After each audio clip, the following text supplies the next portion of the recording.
is the battleground as Nigeria defend their title against 15 other nations fighting to lift the prestigious trophy. Who will be crowned Queens of African Football? Courtesy of the Ministry of Youth Affairs, Creative Economy and Sports. Watch all the action and rally on KBC Channel 1, your true sports partner. The wait is over. KBC Iko Huduma Center. Starting with Nairobi, kupata huduma za KBC imekuwa rahisi. From digital guidance and signet services to booking of commercial adverts and documentaries. Visit our dedicated desks at Huduma Center GPO, Times Square, Makadara, Kibera, or Eastleigh. Tunakungoja hapo. Whether it's a casual announcement or a specialized media solution for your business, we are here to serve you. KBC at Huduma Centers. Moving closer to you. Your station, your service.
And now, hello and thank you for joining us for Lunchtime News here on KBC Channel 1. We are live from the Broadcasting House in Kenya's capital, Nairobi. My name is Giverson Maina and our sign language interpreter is Anne Wangeshi. Join us for the next 1 hour for news within, of course, across the country. Plus, start interacting with our social media platforms at KBC Channel 1, and mine is at Giverson Maina. And so let's get started straight to news. And now, President William Ruto has called for a long-term national development vision that transcends political administrations and election cycles, saying Kenya's future should be shaped by deliberate planning rather than short-term political interests. Now, speaking in a special address from State House, Nairobi, on Thursday evening, the head of state acknowledged that Kenya is unlikely to achieve one of key targets of Vision 2030, saying the country is still far from attaining upper middle income status as envisioned under the current National Development Blueprint. Is our reporter Abdiaziz Hashim with the details. With barely 4 years remaining to the conclusion of the Vision 2030 target, we can, we must, and we shall together get it right this time round. President William Ruto gave an assessment Thursday evening at State House, Nairobi, on the said blueprint that the country has been using for years now. Others may never remember even this conversation, but they will live in the Kenya we choose to build. The president now calls for a new national development structure that is enshrined in the Constitution. The next chapter of our national transformation journey is to operationalize the Constitution's development charter. Ruto noting that he will kickstart a national conversation on Kenya's long-term development agenda beyond Vision 2030. On Wednesday, the 12th of August, 2026, we shall formally launch a national conversation on Kenya's future beyond Vision 2030, the most consequential exercise in national reflection and public participation since the promulgation of our Constitution in 2010. Ruto stating that he is seeking to shift national planning away from government manifestos and towards a constitutional blueprint that will survive elections and successive administrations. Until we do so, our development and progress will remain subject to the ebb and flow of political expediency, changing priorities, competing interpretations, and fluid guesswork. The president urged the country to learn from nations such as South Korea, China and Vietnam, which transformed their economies through long-term planning and structural reforms, while Kenya missed similar opportunities. Last week, I had the honor of receiving their proposals on strategic guidelines for Kenya's long-term national transformation. The thrust of their proposal is both ambitious but also achievable.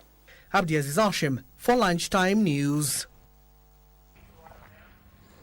And away from that, the Deputy Inspector General of Police, Gilbert Masengeli, has challenged police recruits currently undergoing training at the National Police College in Embakasi to observe strict discipline and also embrace their various talents, noting natural abilities can enhance performance in many areas. Now, speaking during the closing ceremony of the Administration Police Service Recruits Sports Day, Masengeli stressed that discipline remains key to success for the officers aspiring to represent the country and sporting activities locally and even abroad. The Deputy Inspector General of Police Service, Gilbert Masengeli, and retired Senior Assistant Inspector General of Police, Omar Shuria, were among top APS commanders to join the Administration Police Service Recruit Sports Day event at the National Police College in Embakasi, a campus in Nairobi County. Somebody is not serviceable, cannot do that job. When we are training fieldcraft and tactics, the first preparation is preparation for attack. Yes, why are we doing that? To check the serviceability of the officers and the soldier equipment. So if somebody is not serviceable, cannot do anything, dash down, crawl, observe, set and fire, you can do that. So we need a service of men and women. The occasion featured exciting competitions in athletics, volleyball, bodybuilding, among others, with winners awarded. It was here that the DIG of Administration Police Service, Gilbert Masengeli, challenged police recruits currently undergoing training at the National Police College in Embakasi, a campus, to observe strict discipline and take care of their mental health. You have demonstrated a remarkable energy, resilience and sportsmanship through every race, match and competition. And display of talent, you have shown that physical fitness and mental strength go hand in hand in preparing officer for the responsibilities that lies ahead. Masengeli noted that discipline remains key to success for the officers aspiring to represent the country in sporting activities locally and abroad. We are training here so that as you graduate in the sporting event today, you graduate to serve the National Police Service.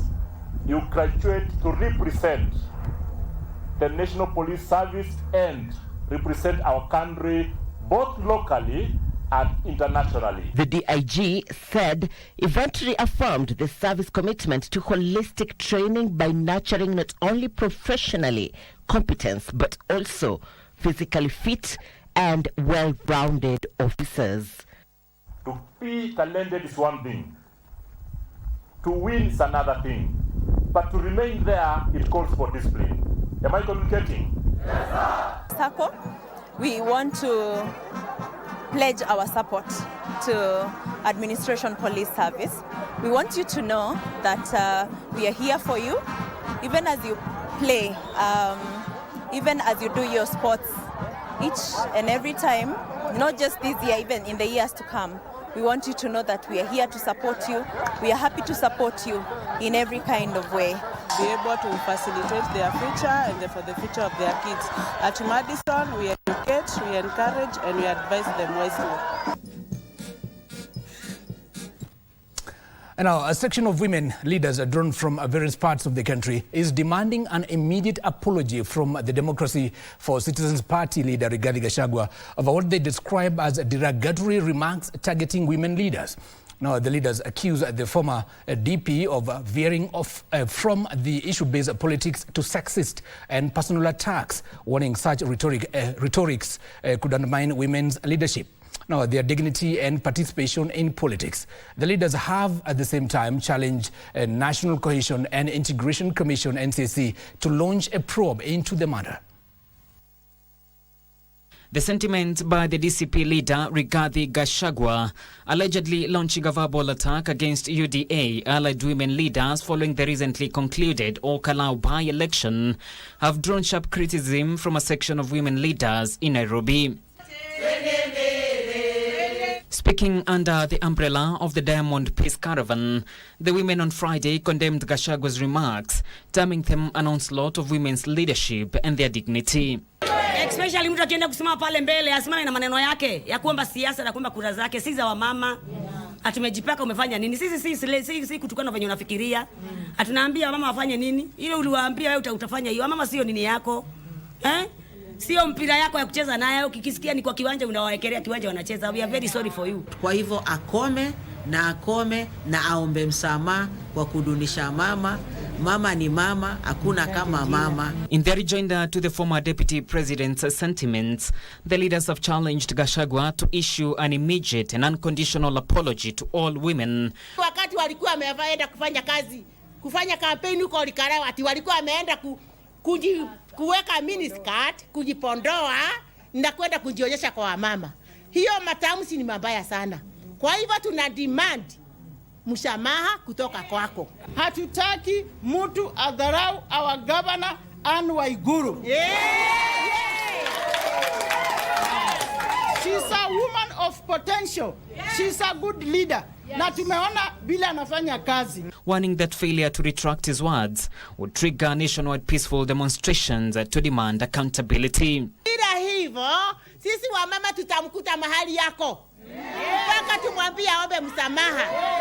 Kwa sababu sisi Kenya yetu inataka true that gender. Na vile wamama tumefanya kazi kubwa ya kuinua wamama, wengine wanataka kuwagandamisha. The women further challenged relevant institutions, including the NCIC, to take a firm and decisive action against Gachagua, saying continued verbal attacks against women leaders risk suppressing their voices and discouraging their participation ahead of the 2027 general elections. The coming general election, hatutakubali intimidation ya wamama. And we are here to stand as women so that we aspire for so many seats in this government. Mama na waomba viongozi msiwekwe uoga. Chukueni viti zenu. Nasi tuko nyuma yenu. Asa tunataka Anne Waiguru awe deputy president. Yeye anatosha kuwa deputy president. John Kahiro for Lunchtime News. Now, urgent and coordinated action is needed to address Nairobi's recurring flooding, with a new report warning that the crisis extends far beyond heavy rainfall. Now, the report by the World Resources Institute links the city's persistent floods to poor urban planning, inadequate drainage systems, unplanned development, and the degradation of wetlands. Now, the report paints a grim picture of the impact, revealing that nearly 21,000 families were displaced last year alone, while floods claimed 37 lives in March this year alone. Now, the report now calls for long-term investments in urban resilience and disaster risk reduction to protect lives and livelihoods.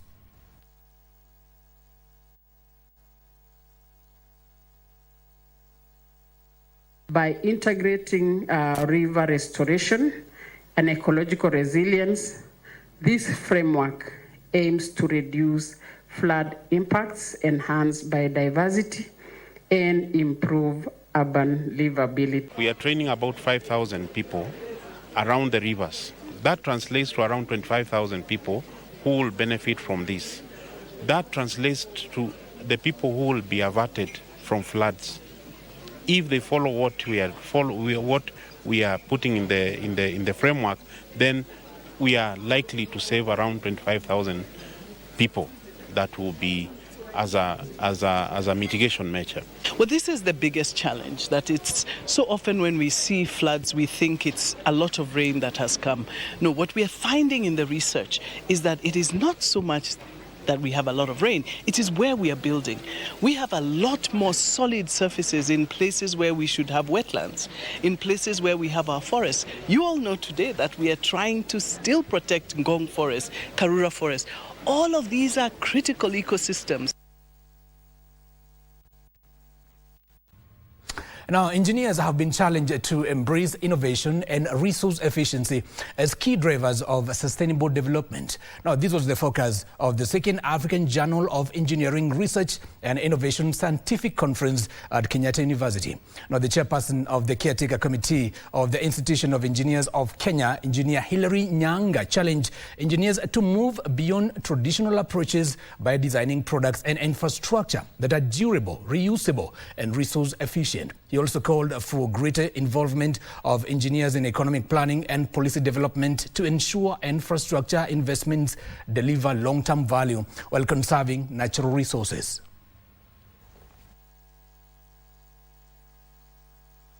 Engineers must now help society transition towards systems that minimize waste, extend the useful life of products and the infrastructure, recover valuable materials, and use natural resources more efficiently. The question before us is not whether we should change how we develop. Instead, the question is how can we build economies that are productive, resilient, resource efficient, and sustainable. Engineering research and innovation provides that answer. Our university remains firmly committed to this responsibility. Through our investment in research, innovation, postgraduate training, and strategic partnerships, we continue to nurture graduates and researchers that are capable of addressing emerging societal challenges through science, technology, and innovation. And our calls for urgent national action to address homelessness took center stage at the National Conference on a State of Homelessness and Street Connectedness in Nairobi. Our leaders are from government, county governments, and civil society, and even the private sector agreed that homelessness must be treated as a constitutional governance and social justice issue, not merely a housing challenge.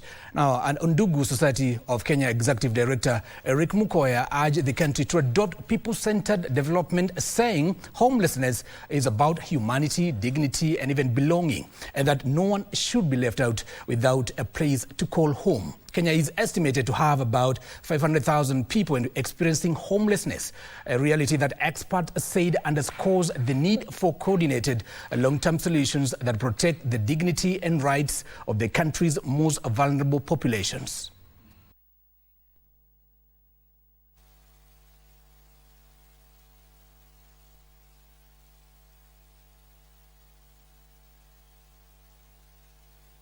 And those clear policy positions must be translated into coordinated action. Now that we have devolved governments, 47 of them, and the central government, it will take coordination so that these activities are cascaded to the devolved regions. And as we have all agreed, it is not for the government alone. What will private sector do? What will non-governmental organizations do? And I hold the view that if we work in concert, we will resolve this problem. Into programs that do not necessarily ensure sustainability. And therefore, from the Council's perspective, as the Council of Governors, we have onboarded the inclusion agenda. The homeless agenda, that is a new discussion now, that from where we sit now, we must then also embed it as a conversation on how we can be able to go beyond the conversation about affordable housing. First solution is, can we build partnerships with county governments that enjoy the devolved function with or without resources, there's a chance for having conversation in a room that will bring this agenda on the table. Number two, are we able to put resources together and say that homelessness is not a condition, it is a failure of priorities. We have policies, we have laws, we have resources. Now, African university students are increasingly turning ideas into solutions to some of the continent's most pressing challenges. Innovators from across Africa converged for the finals of the Africa division of the China International College Students Innovation Competition. The competition launched in Africa in 2025 seeks to foster innovation, entrepreneurship, and cross-cultural collaboration among university students. Take a look. Our model, it has combined traditional Chinese medicine and Western medicine together. And then the nice thing about it is that it doesn't come with any side effects. So it's side effects free. So what it does is that it's also cheaper compared to the chronic medication that our people in South Africa get. So in somewhat sense, it improves the public health while relieving the financial burden in South Africa. Actually, for this competition, we want to kind of show how to become kind of entrepreneurs or how to innovate. So as we see that from last year, also from this year, we got a lot of competition. They really apply what they have learned from classroom to real world issues. Like last year, we had a kind of tomato grafting project. Innovation is very critical because we have quite a number of challenges, and I'm sure among you are already looking at the areas of how we can improve in terms of food production, or if you like, productivity, and how we can enhance food security as well. We have an element of biotechnology, bioinformatics, biogenomics. All these will definitely require an innovative way of addressing the challenges of the society.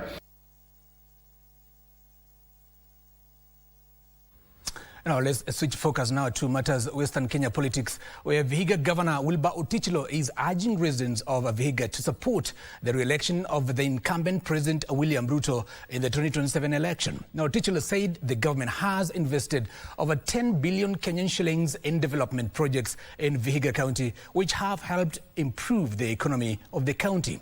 Now, according to the governor, some of the projects initiated in Vihiga includes a modern Kidundu sports complex at a cost of 1 billion Kenya shillings, roads network, more than 10 markets, among others. Serikali yetu ambao tuko nayo sasa, kwa watu wa Vihiga tumefaidika zaidi kupita kiwango. Kwanza tuchukue kura, hiyo tutamalizia, lakini lazima tuchukue kura. Operation with ICT. We come into your institution, we look at the services you offer, we look at the priority areas, so we prepare you to automate the priority areas where, you know, the areas, the services that the citizens need more. You know, that is where you are most likely to experience.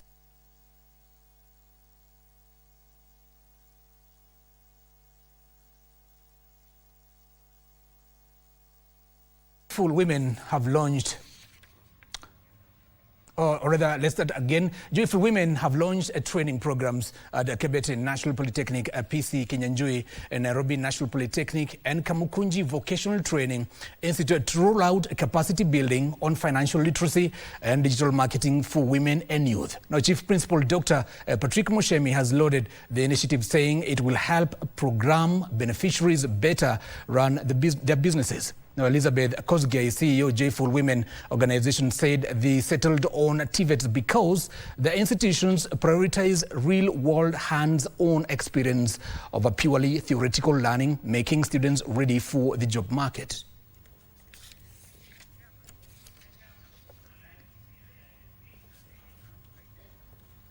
I'm told by my director that the Law Society of Kenya is currently addressing the country. Let's go straight there and listen in.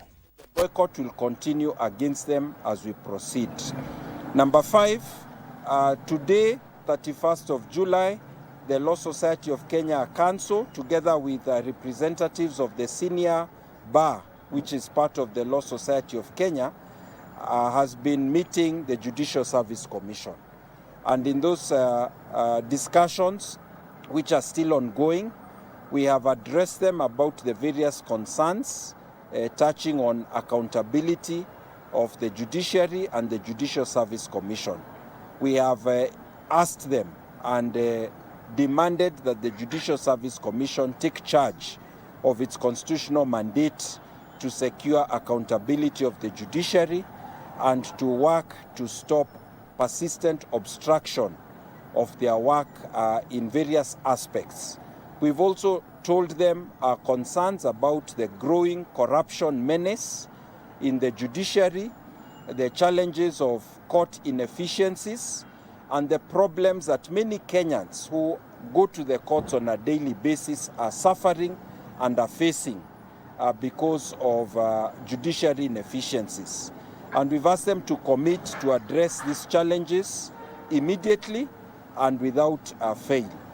Finally, we want to indicate that the Law Society of Kenya is undertaking these actions not at the behest of any particular party, but because we have listened to the cry. And now, away from that, the Mombasa County government has ordered the immediate recruitment of 573 nurses on contract to ensure uninterrupted healthcare services following a nationwide strike called by the Kenya National Union of Nurses and Midwives.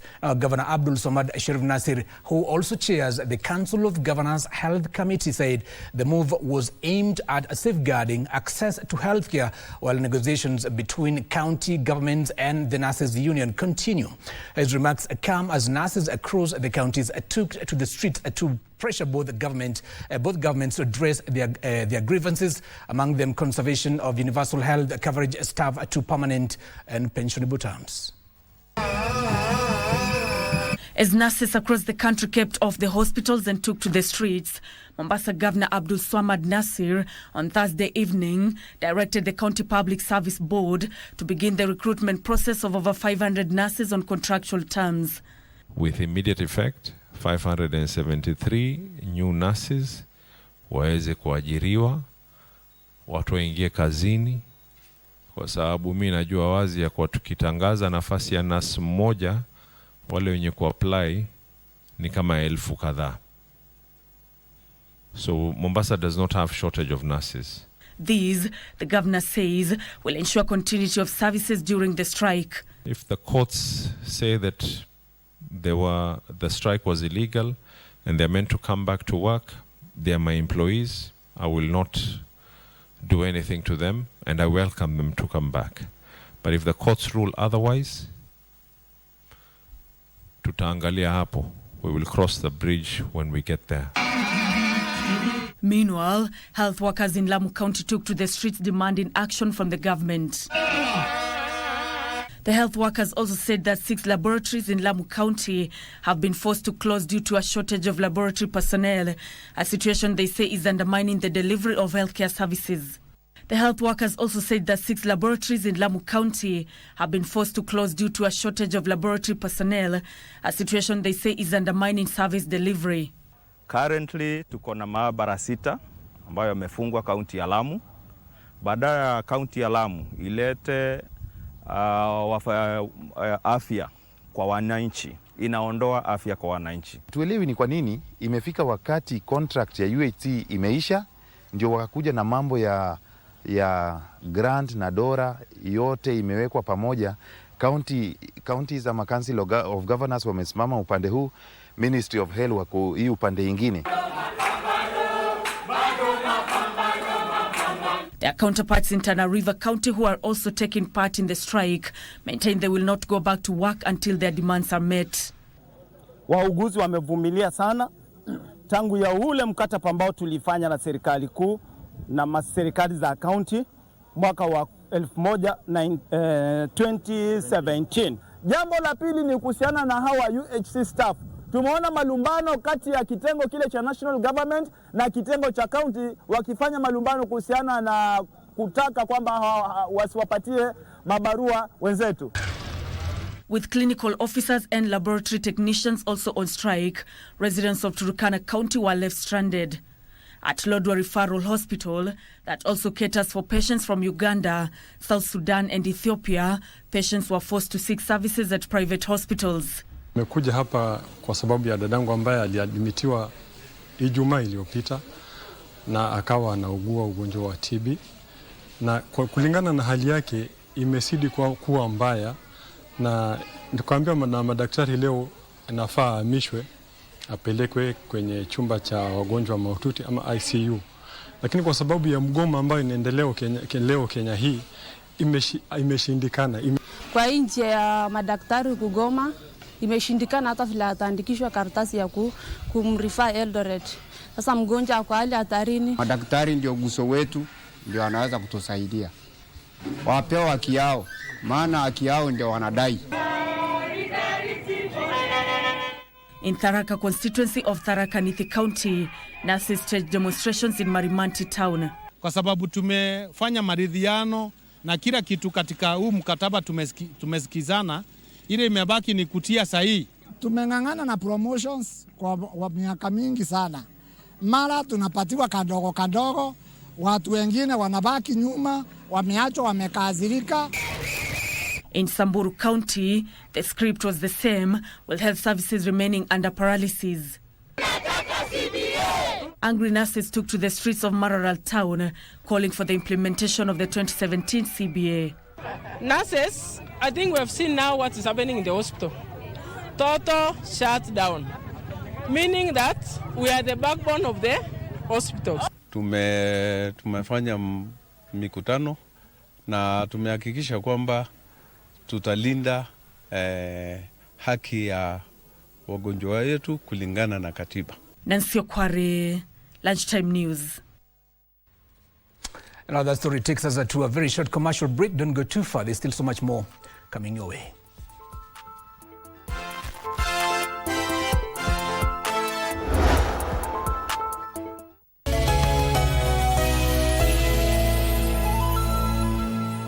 Do you save for retirement? Kwani mimi ni mzee? I'm still young and I've got plenty of time to start saving later. Then again, si watu wa jua kali, hatunanga hizo pension plans. Kwani ujui unaweza register with an individual pension plan yenye iko regulated na RBA? Inawakaje? Una deposit any amount of money at any time na uko guaranteed ukikuwa mzee maisha yako itakuwa nywe. Badala nakushauri ni ukweli. Hadi mimi boost savings zangu kwa scheme yetu ya job. Really? Nilijua siwezi kuwa kijana forever. Sis, usikose kujipanga mapema. Tutakuwa wazee wa maana. Hebu nionyesheni kuwa mzee wa maana. Ensure you save and plan for your retirement during your youthful working days. Provided you are earning an income, you can join a retirement benefit scheme registered by Retirement Benefits Authority and safeguard your tomorrow. RBA, safeguarding your retirement benefits.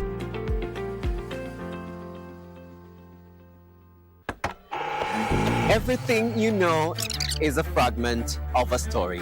We only see the outer shell of facts and happenings through a time period of change in policies, regimes, traditions, and climates. We explore the moment that shaped our present and build our identity. Legacies, stories behind iconic figures, landmarks, folktales, and myths, linking the past to the present. Experience a journey through time in the history of our country. Know your history every Friday at 9 p.m. on KBC Channel 1.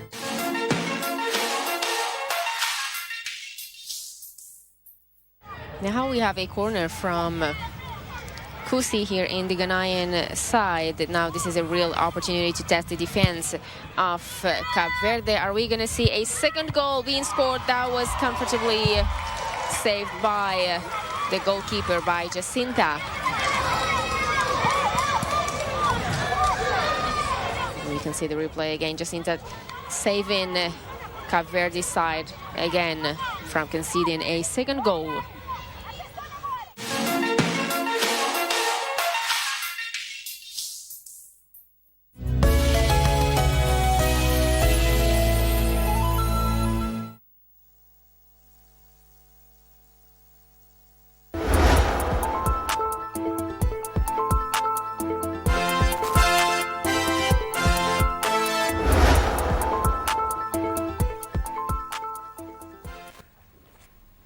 And welcome back. You're watching Lunchtime News on KBC Channel 1.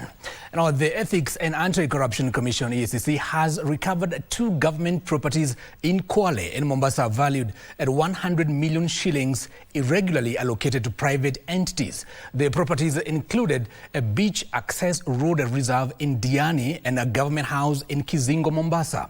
Now, speaking during the handing over ceremony of the public facilities to Kwale County Government, EACC CEO Abdi Mohammed said the court verdict marked another significant milestone in the Commission's effort to recover illegally acquired public assets and protect public properties from unlawful acquisition.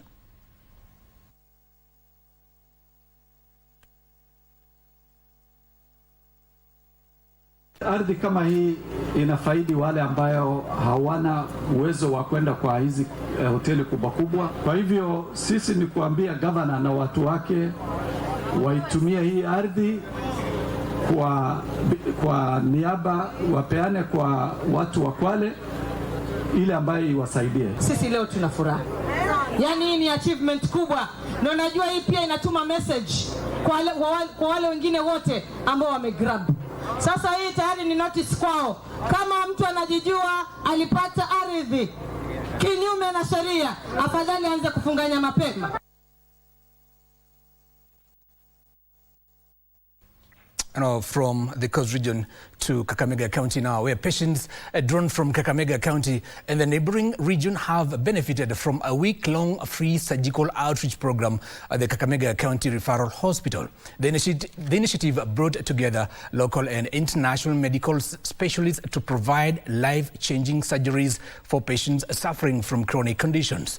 Now, speaking during a visit to some of the patients at Kakamega Hospital, Governor Fernandez Baraza said the program brought together 30 medical specialists from United States. The initiative was led by Dr. Ian Otinga, who worked alongside 106 healthcare professionals from Kakamega County. We have been having a team of doctors from the US, 30 of them are specialists, led by one of our own, Dr. Ian Otinga. And I'm happy to report that for the last 2 weeks, we've had over 150 surgeries, which have been very successful. Jana nimefanyiwa operation ambayo ilifaulu.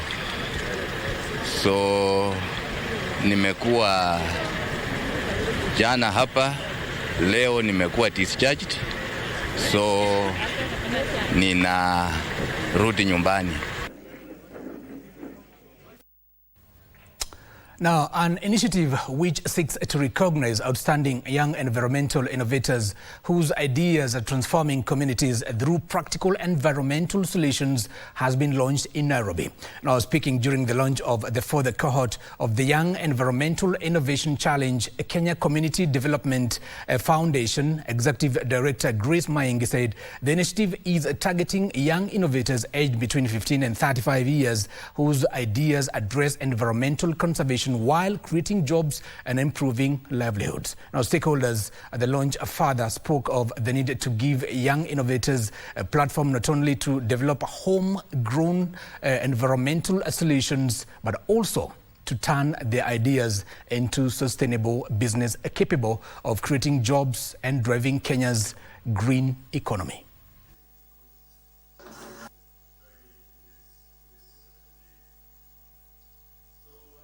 So there are various challenges that the innovations are solving. Some are around food waste, others are around plastic waste, others are around the cutting of trees, and also challenges in terms of carbon emissions. And so the innovators that we have been able to award today are going to be able to scale up their innovations. We hope that they'll be able to move beyond the counties that they're in. And we are really looking at how youth can be involved in solving the challenges, environmental challenges that we face today. So this partnership with KCDF seeks to really promote this this particular initiative. Yeah, today's innovation challenge is very critical because as young people from different counties, we have the ideas, we have verified products, we have the market, but now what we lack is business support and capital to allow our product to scale in terms of the market. So.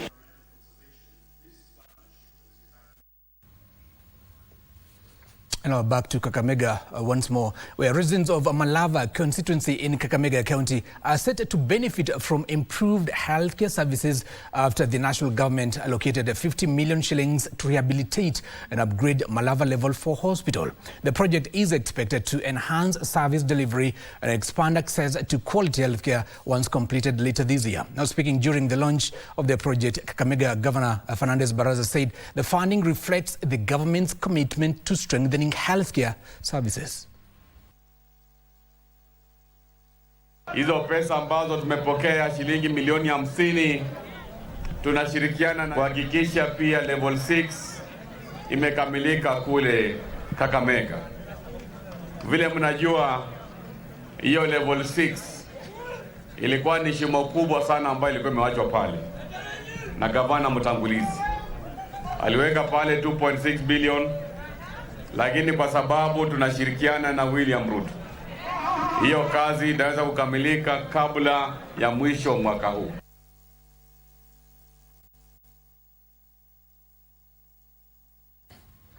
Now, youth have been challenged to exercise caution when seeking job opportunities abroad. This comes in the wake of statistics that reveal more than 2,000 Kenyans have had to be evacuated from diaspora countries after falling victim to human trafficking rings.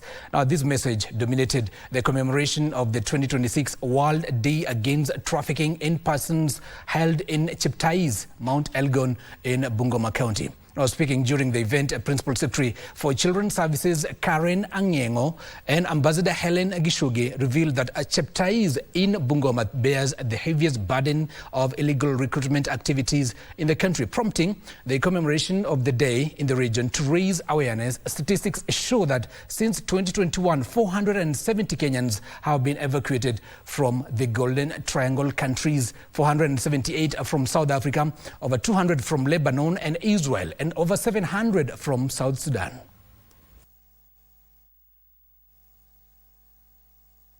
This area particularly has registered so many cases in the past year where many of the youth from this area have been trafficked, and we only realize when they're outside the country seeking support to come back. Have evacuated over 470. Over 470 have been brought back. If we talk about South Africa, just the other day we evacuated 478, I believe, have been able to come back. If you're talking about there was a problem in Lebanon, Israel, we were able to evacuate around 78, with others coming a bit later on.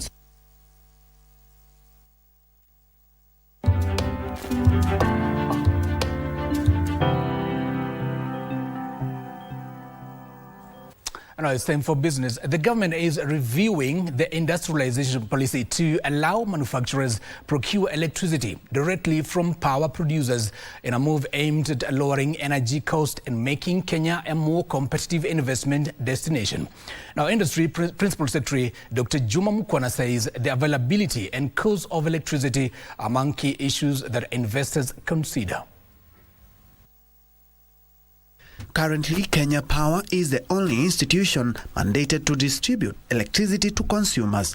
Our cost of energy is quite high, and we are already talking to IBRA and to others where we can get either a national auction of power, so that we only buy power from the cheapest sources before if you're expensive, then we leave you out. However, the proposed policy will allow investors to access electricity directly from producers to lower production costs and boost local manufacturing and anchor generation of own power using renewable energy sources such as solar and wind.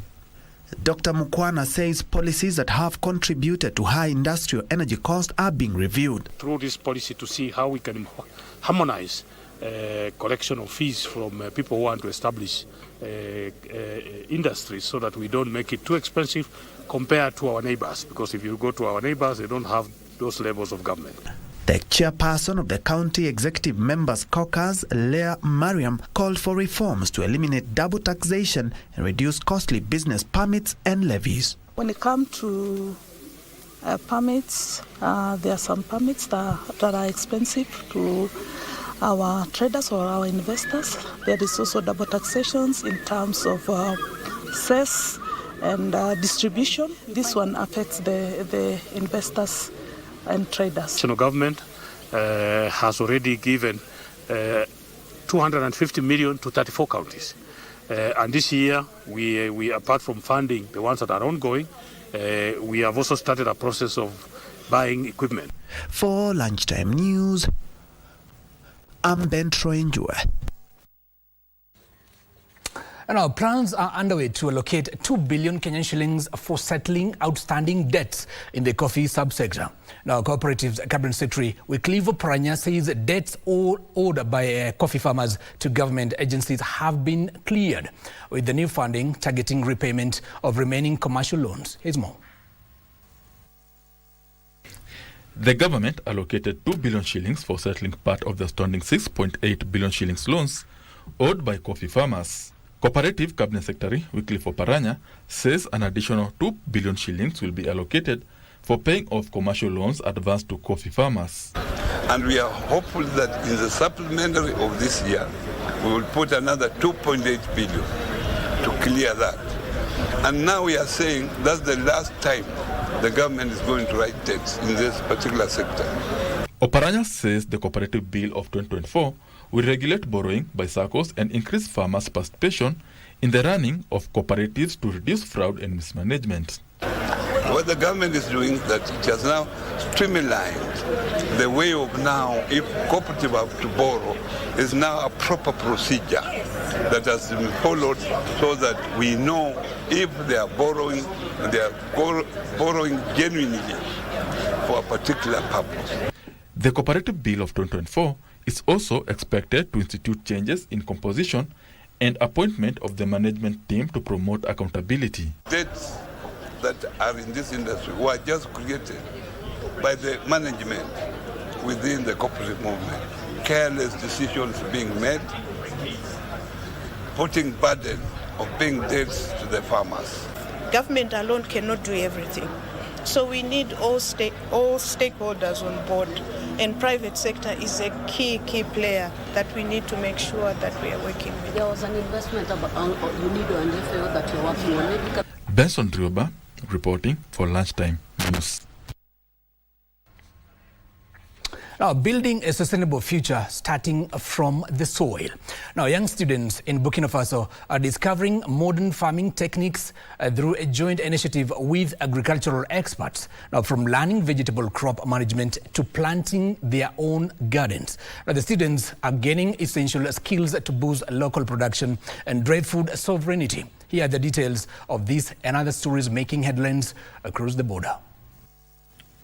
The Agricultural Technical Assistant Team has provided Burkina Faso practical farming training and donated agricultural supplies to young participants attending an international cultural exchange and community service camp. About 100 Burkinab secondary school and university students participated in the international camp for cultural exchange, reforestation, and community action. Following this training, the Agricultural Technical Assistant Team has provided participants with seeds and farming equipment. The beneficiaries were encouraged to create their own vegetable gardens and share the results of their harvests with their trainers. Meanwhile, the U.S. military has redirected 24 commercial vessels as part of its maritime blockade against Iran.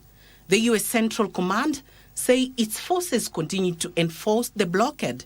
In a post on social media platform X, the command said that U.S. forces had compelled 24 commercial vessels to alter their routes, disabled 2 ships, and boarded 2 others to verify compliance with the blockade.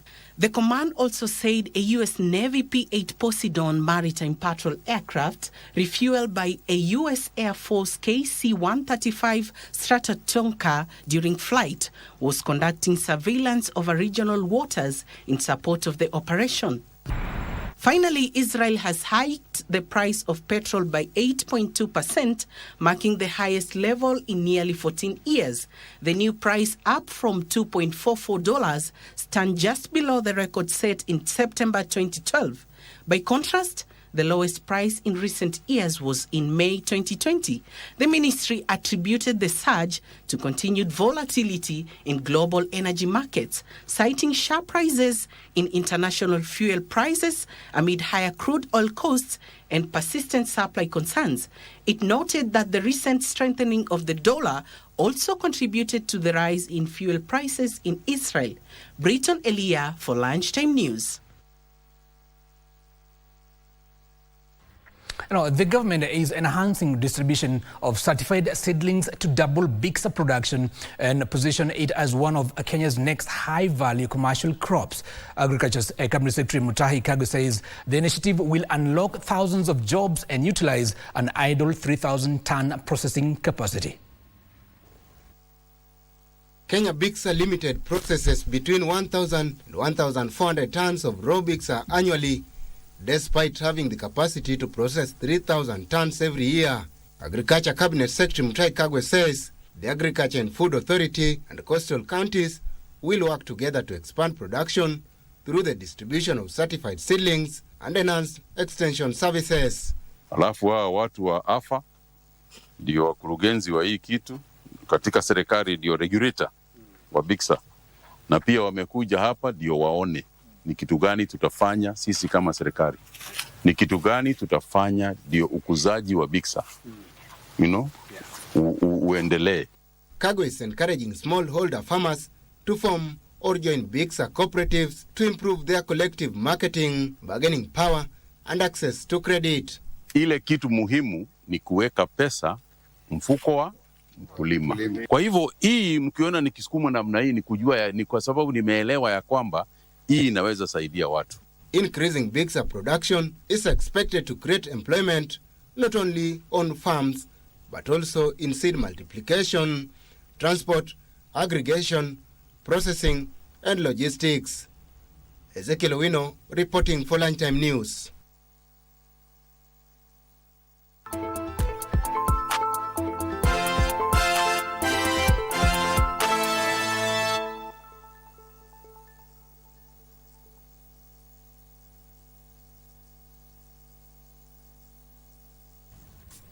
And now let's get sporty. Now Harambee Starlets' hopes of reaching the quarterfinals of the 2026 Women's Africa Cup of Nations suffered a major setback after a heartbreaking 1-0 defeat to Senegal, despite hitting the woodwork 3 times in a dominant second-half display.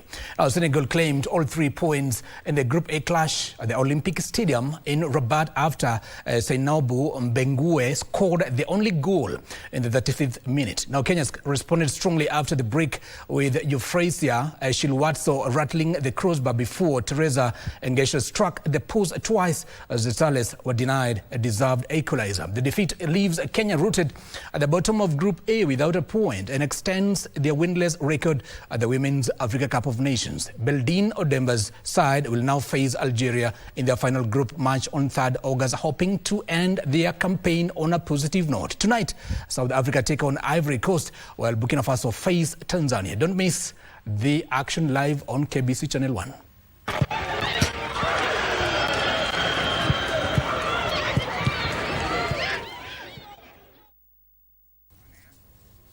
Now, former Commonwealth champion Julius Yego failed to qualify for the men's javelin final after throwing 74.5 meters in the qualifying round, bringing to an end the campaign of one of the country's greatest field athletes. The African record holder, with a personal best of 92.72 meters, is a 2-time Africa champion and all-time Games gold medalist, having also finished 4th at the 2013 World Championships. Now, Kenya, however, enjoyed success on the track led by Teresia Modoni Gatere, who won her women's 1-mile heat in 4 minutes and 33.11 seconds to qualify for the next round. Now, Naomi Korir and Rosemary Longisa also advanced, while Lilian Odera won her women's 800 meters heat in 2 minutes and 1 minute 0.5 seconds, and Janet Chepkemoi secured qualification after finishing 3rd in her heat. In the men's triple jump, Isaac Kiroi Yego and Kevin Kimboi qualified for the final, while Kenya's hopes in the 400 meters ended after Mercy Adongo Okech, Mercy Chebet, George Mutuku and Kelvin Kiprotich Tunoe missed out on places in the respective finals.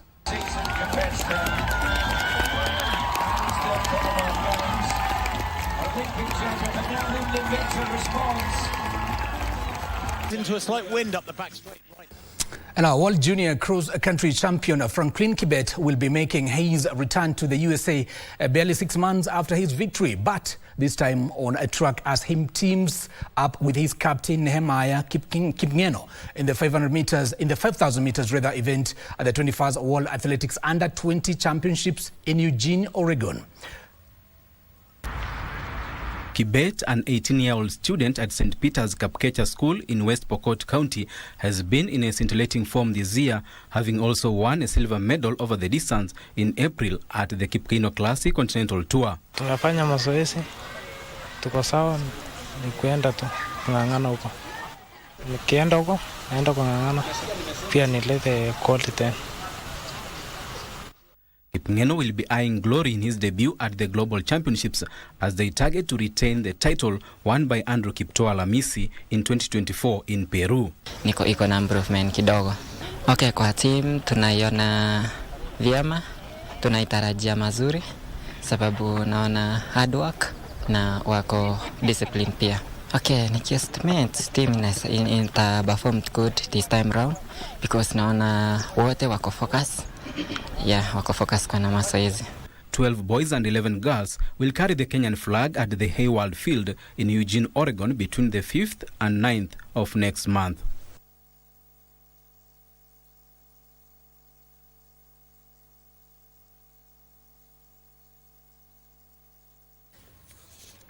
And joyful women have launched training programs at Kabete National Polytechnic. Now, PC Kinyanjui, Nairobi National Polytechnic and Kamukunji Vocational Training Institute to roll out capacity building on financial literacy and digital marketing for women and youth. Now, Chief Principal Dr. Patrick Moshemi has lauded the initiative, saying it will help the program beneficiaries better run their businesses. Now, Elizabeth Kosgei, a CEO of Joyful Women organization, said they settled on TVET because the institutions prioritize real-world hands-on experience over purely theoretical learning, now making students ready for their job market.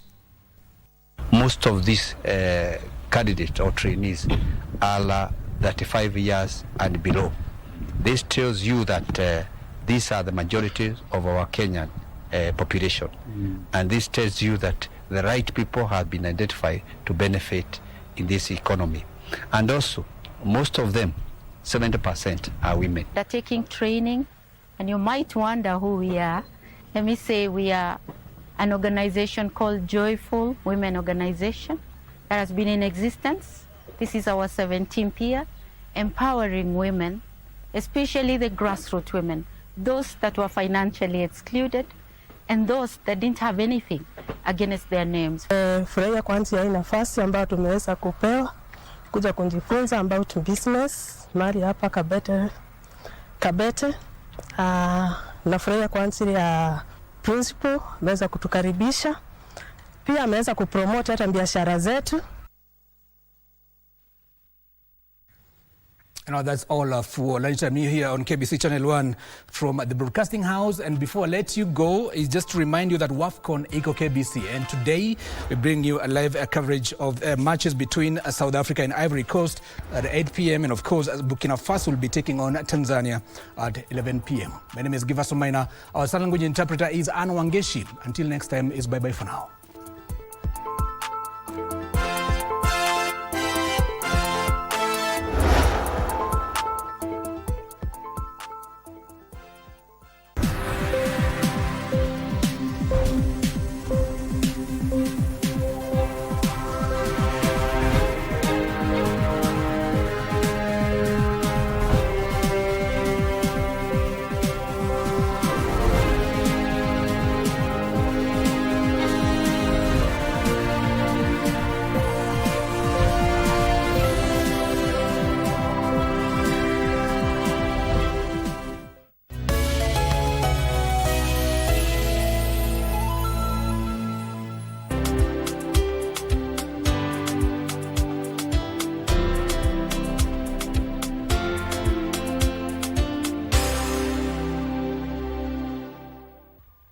Get ready for a captivating continental football extravaganza.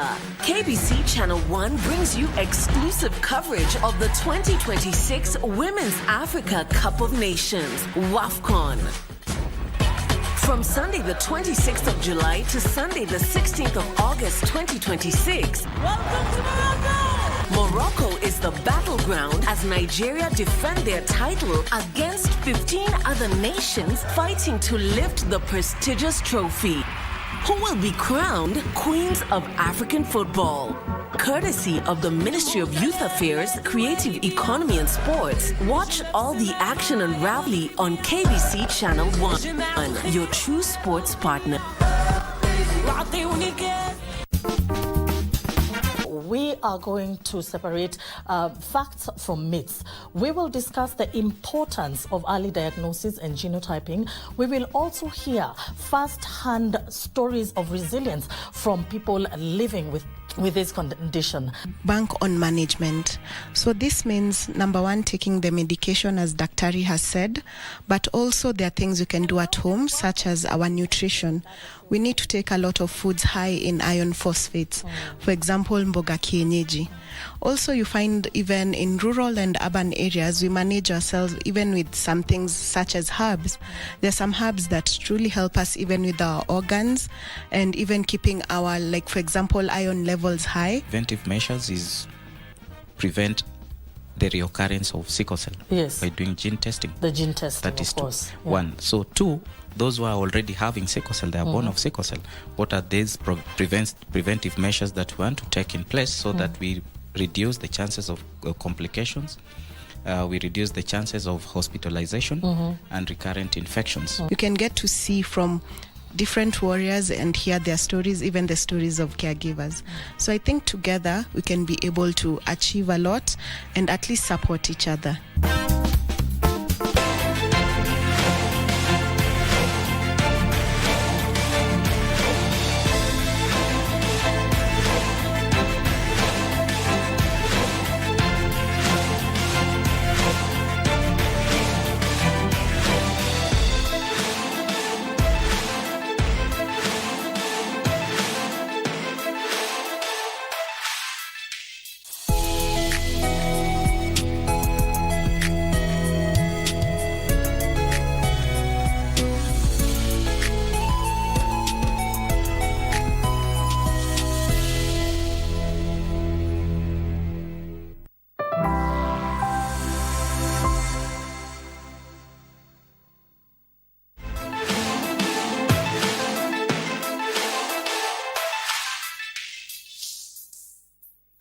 Teams are now making their way into the pitch. Minutes